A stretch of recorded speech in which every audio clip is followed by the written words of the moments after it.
everyone, and welcome back to Learn English Hub. We are so happy to have you here with us today for another relaxing lesson. It is always a joy to sit down and practice English together. Yes, welcome to the podcast, my friends. It is a really beautiful day to learn some new English grammar and vocabulary. Grab a cup of coffee or tea, sit back, and just listen to our calm voices. My name is Emma, and I am here with my very good friend, Daniel. We hope you are feeling relaxed today and ready to listen to a helpful conversation. Our goal is always to make learning English easy and fun for you. I am feeling wonderful today, Emma. Thank you for asking. I actually have a cup of warm green tea right here on my desk. It really helps me feel calm before we start teaching our lovely listeners. That sounds absolutely perfect, Daniel. Today, we have a very special and important topic for our beginner learners. It is a grammar topic that comes up a lot in normal, everyday English conversations. Yes, it really is a common topic for everyone who speaks English. We are going to talk about two very useful verbs today. These two verbs are the word must and the phrase have to. That is exactly right, Daniel. So many students write to us and ask us about these two specific words. They ask because must and have to can seem very, very similar when you translate them into other languages. They definitely look and sound similar at first glance. But please do not worry about making mistakes today.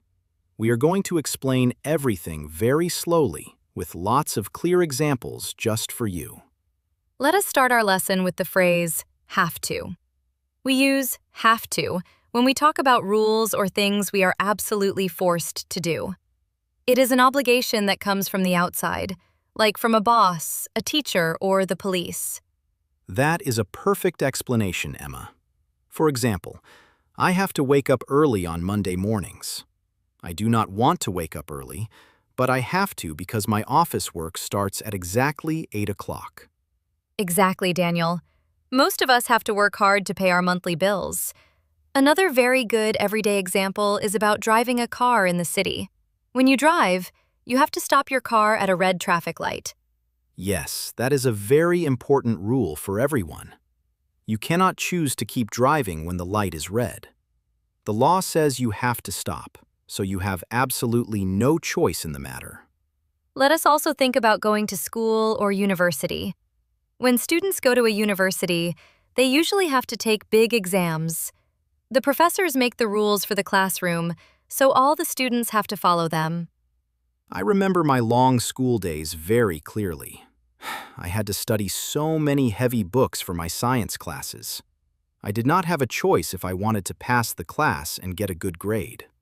Notice how Daniel used the past tense just now. That is a very interesting and helpful point about have to. The word changes depending on the time and the person you are talking about. Oh, that is very true, Emma.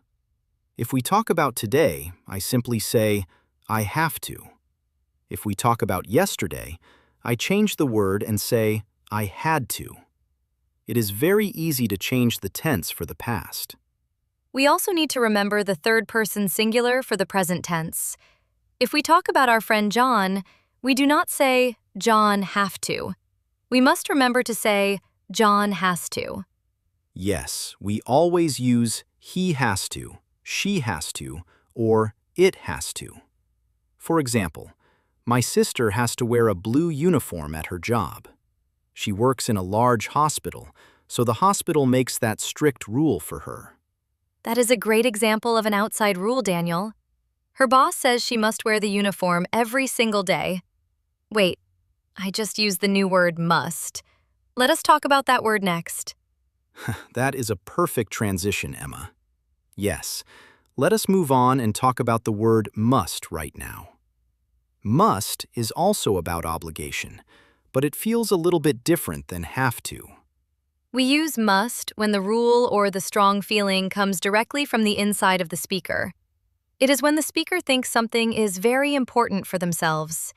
It is a deep, personal feeling of obligation. That is exactly right.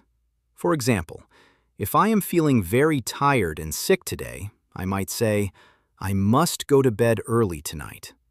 Nobody is forcing me to sleep, but I feel it is necessary for my own health. Yes, that is a great personal rule to have. Another common example is when you suddenly remember a friend's birthday. You might say to yourself, I must call Sarah today to wish her a very happy birthday. I actually use must a lot when I talk to my close friends and family. If I read a really good book, I will tell my friend, you must read this book. It is a fantastic story. That is a very common way native speakers use the word must in real life.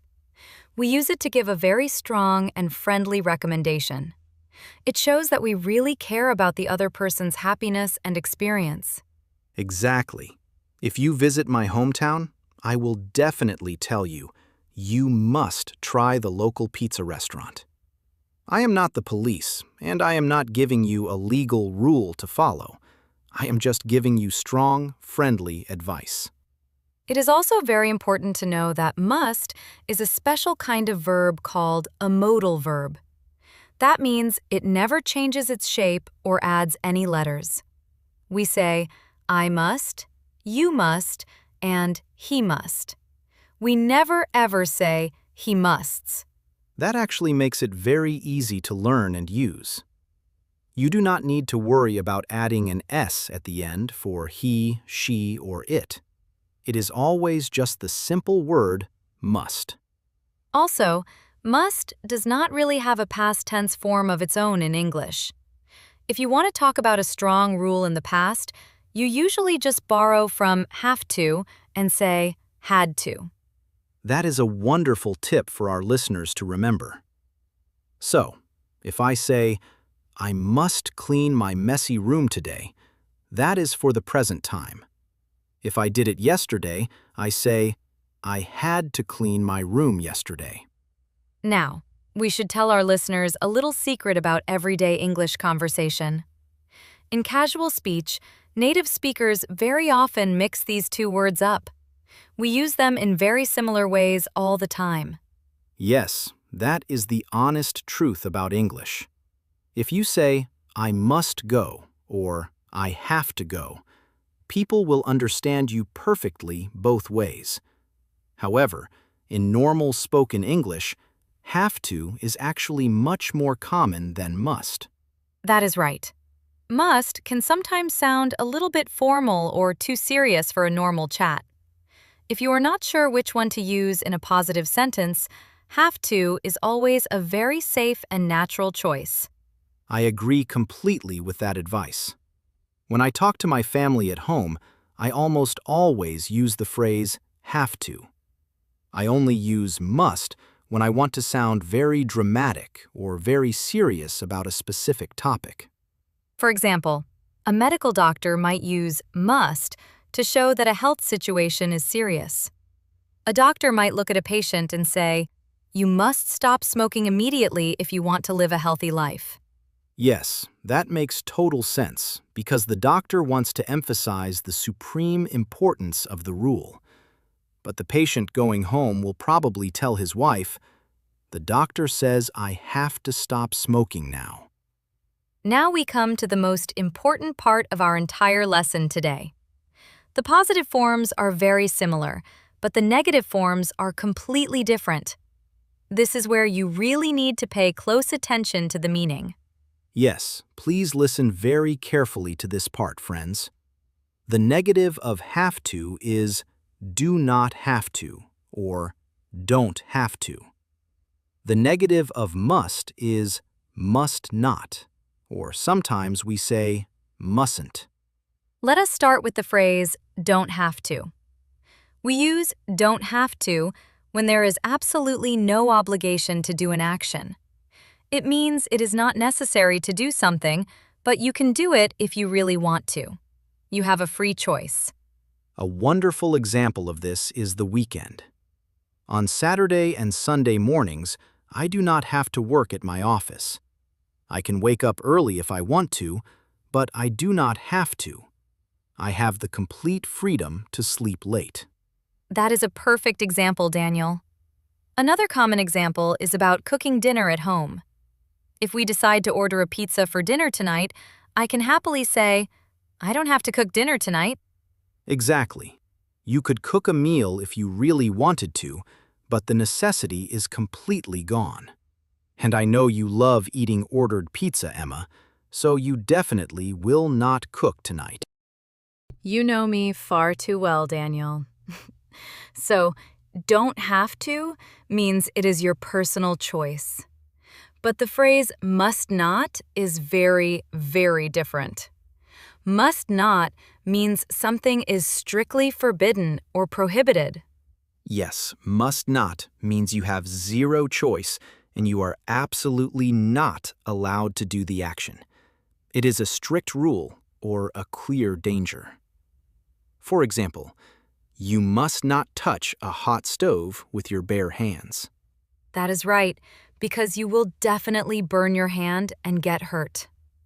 Another good example is when you are at a museum. When you look at old, famous paintings, you must not touch the beautiful art. The security guards will be very angry with you. Or think about driving a car again. You must not use your mobile phone while you are driving a car on the highway. It is highly illegal, and it is very dangerous for everyone else on the road. Exactly. So, let us compare them directly. You don't have to wash the car means the car is already clean, so you can just relax. But you must not wash the car means there is a water shortage in the city, and washing cars is illegal today. Wow, that is a really clear way to show the big difference. Let me give another comparison for our listeners.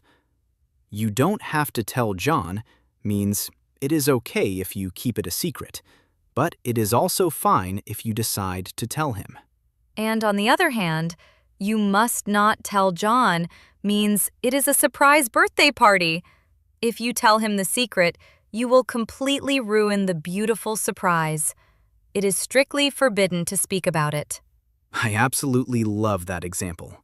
It makes the grammar feel so real and connected to normal daily life. I truly hope our listeners are finding these simple examples helpful for their daily practice at home. Before we do our final review, maybe we should quickly talk about how to ask questions with these words. Asking simple questions is a very important part of having a good conversation in English. Oh, that is a brilliant point to bring up, Emma. Asking questions with have to is very common in English. We simply use the helper verbs do or does. For example, you can ask, "Do I have to pay for this bus ticket right now?" Yes, and if you are asking a question about your friend, you would say, does she have to come to the morning meeting? It follows the exact same normal rules for asking questions in the present simple tense. It is very simple once you get the hang of it and practice a little. But what about asking questions with the word must? Do we use the words do or does with must as well? No, we definitely do not. Because must is a special modal verb, we just switch the order of the words in the sentence. We put must at the very beginning. For example, we ask, must I finish this heavy homework tonight? That is true. We just move the word must to the front of the line. However, I want to tell our absolute beginners a little secret about modern, everyday English. What is your secret, Daniel? Please share it with all of our eager listeners. We always love learning little secrets that make English easier and faster to speak. The secret is that native speakers almost never ask questions using the word must anymore. It sounds very old-fashioned, almost like you are acting in a classic British movie. We almost always use the phrase, "Do I have to?" That is incredibly helpful information, Daniel. You are completely right about that. If a student wants to ask a question about rules or obligations, do I have to? Is simply the most natural phrase to use. Exactly. So, if you are waiting at an airport security line, just ask the guard, "Do I have to take off my shoes?" Do not ask, Must I take off my shoes? People will understand you, but it sounds a little bit strange to their ears. Well, we have covered so much excellent information today. I think it is finally time for a short recap of the main words and ideas we discussed in this lesson. I agree with you completely. Reviewing is always the absolute best way to make the new information stick permanently in your brain. So, rule number 1. Have to is for rules that come from outside, like from your boss or the city law. Perfect. And rule number 2. Must is for personal rules or very strong advice. It comes from inside the speaker, like when you enthusiastically tell a friend they simply must watch a great movie you just saw. Moving on to rule number 3. In the past tense, we usually just use the phrase had to for both situations. It makes talking about yesterday very, very simple and easy to remember. And the most important rule of all is about the negative forms. Don't have to means you have a free choice. It is not necessary to do the action, so you can relax if you want to. And finally, must not means you have absolutely no choice at all. It is a strict rule, and the action is totally forbidden. Remember the hot cooking stove. You must not touch it because it is dangerous. That is a wonderfully clear summary, Daniel. I really hope our listeners feel much more confident using these words in their daily lives now. English grammar can sometimes be tricky, but taking it step by step makes it very easy. Yes, taking things step by step is the best way to learn any new language in the world. Please do not worry at all if you do not remember everything we said today. You can always rewind and listen to this podcast again. That is the great thing about digital podcasts. You can pause, rewind, and listen while you are cooking dinner, cleaning the house, or walking to work. We warmly encourage you to practice a little bit every single day. Daily practice is the true secret to gaining fluency. Try to write down 2 simple sentences today in your notebook. Write 1 sentence with have to and write 1 sentence with must not. It will help your memory so much. We really enjoyed spending this relaxing time with you today. If you liked this calm and friendly lesson, please do not forget to subscribe to the Learn English Hub channel. Yes, please subscribe, like this video, and leave us a friendly comment down below. Tell us, what is something you have to do tomorrow morning? We would love to read all of your wonderful answers. Thank you for your wonderful energy today, Daniel. And a massive thank you to our amazing audience for tuning in. We will be back next week with another relaxing and helpful English lesson. Keep practicing your sentences, stay positive, and have a beautiful, productive week, everyone. Goodbye for now. Goodbye, friends. See you next time on Learn English Hub.